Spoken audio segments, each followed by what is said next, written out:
Welcome back. Today, I'm going to be going over a specific geometry question from the SAT. So, without wasting any more of your time, let's get right into it. In our right triangle ABC, we have that the measure of angle B is 90 degrees. So, the first thing you should usually do on these problems is to draw a diagram to help you visualize what's going on. So here we have triangle ABC, right? And we're told that the measure of angle B is 90 degrees. AB has length 15, and point D lies on segment AC.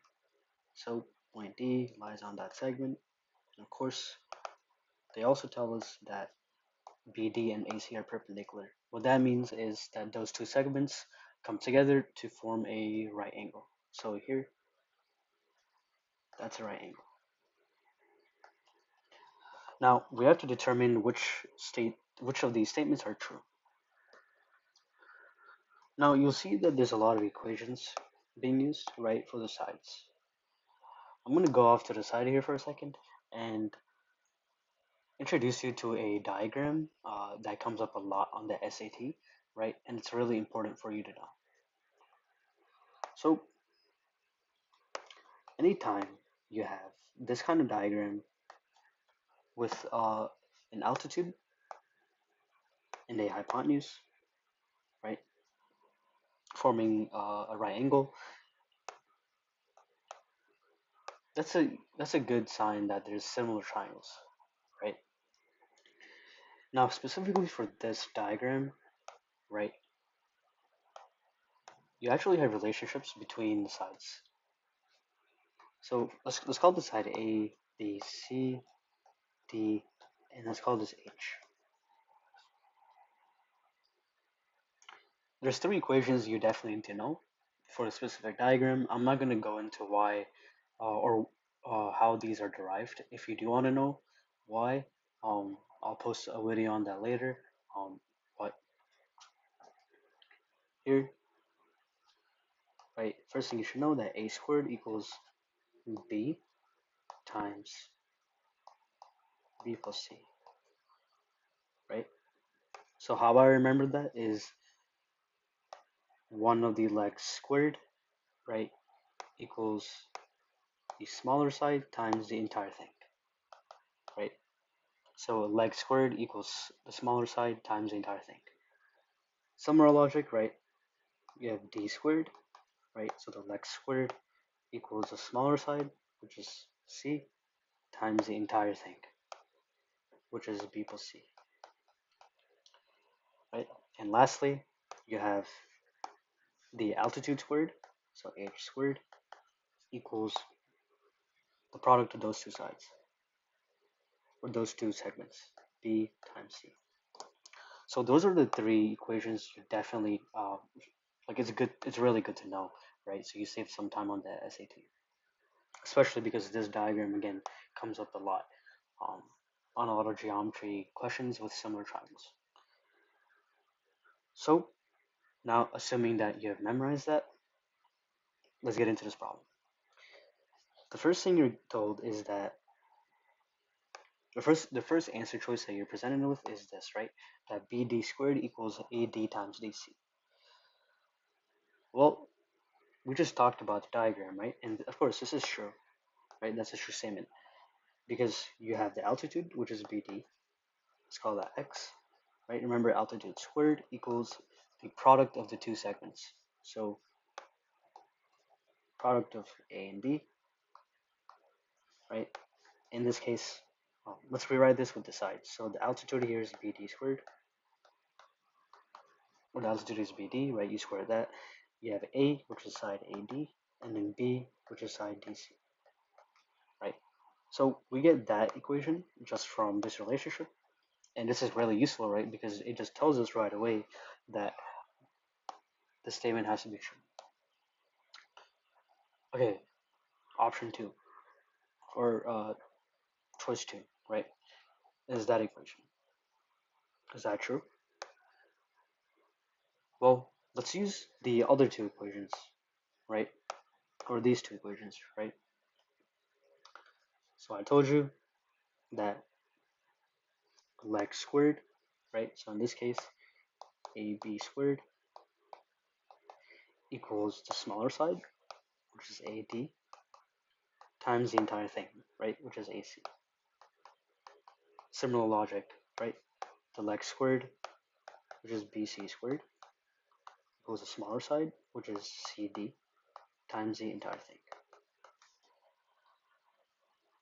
Now from these two equations alone, right, you can actually prove this statement, right, or this equation.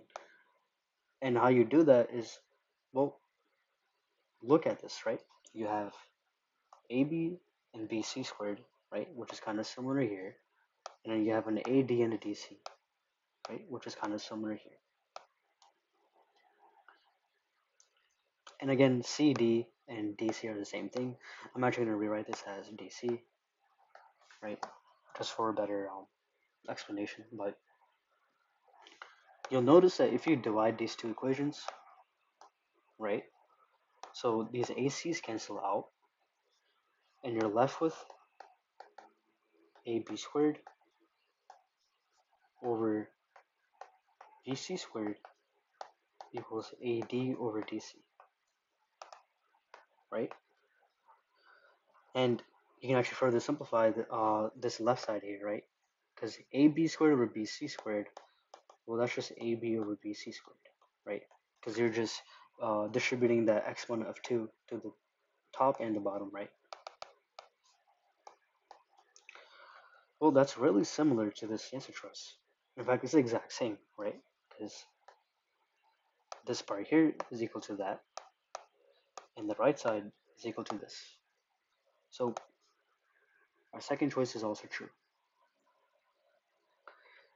And again, this just really tells you how important it is to know these formulas, right? Because just from these three, we basically found out that these two statements have to be true.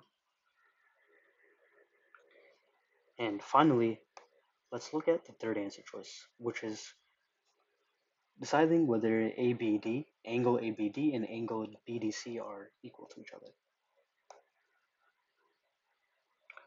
Well,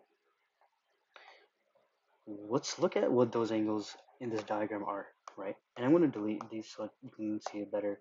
But BDC, right, there's a right angle here.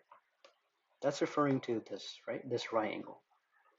Whereas ABD, that's referring to this angle. We know BDC, right, is a right angle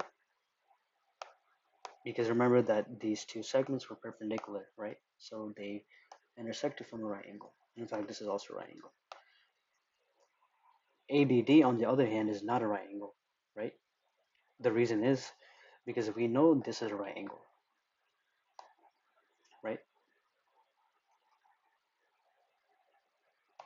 And remember that all angles in a triangle add up to 180 degrees, right? So all the angles in this specific triangle have to add up to 180. Well, you can't have two angles that add up to 90 degrees, right? Because if you did, well then that means the third angle would have to be 0, and that's not possible. So because we don't want two angles to be right angles, we know that ABD can't be a right angle because there already is another one. Since ABD is not a right angle, but BDC is a right angle, of course those two are not going to be equal to each other. So answer choice, or the third option here, is also wrong, or is wrong. So, of course, finally we're left with 1 and 2 being the only true choices, so we picked answer choice A. The important takeaway for this problem is to know this diagram. If you know the relationships, right, and if you memorize this well enough, then it's going to be easy for you to actually do these problems faster, right? Because you can right away write down the equations, find the relationship, and of course for the angle here, you just have to think about it logically, right? Like whether two angles are actually equal in measure, you just look at the diagram that you made, and you can determine if that's actually true or not. So Hopefully this problem made sense. If you have any questions, leave it down in the comments, and I'll see you next time.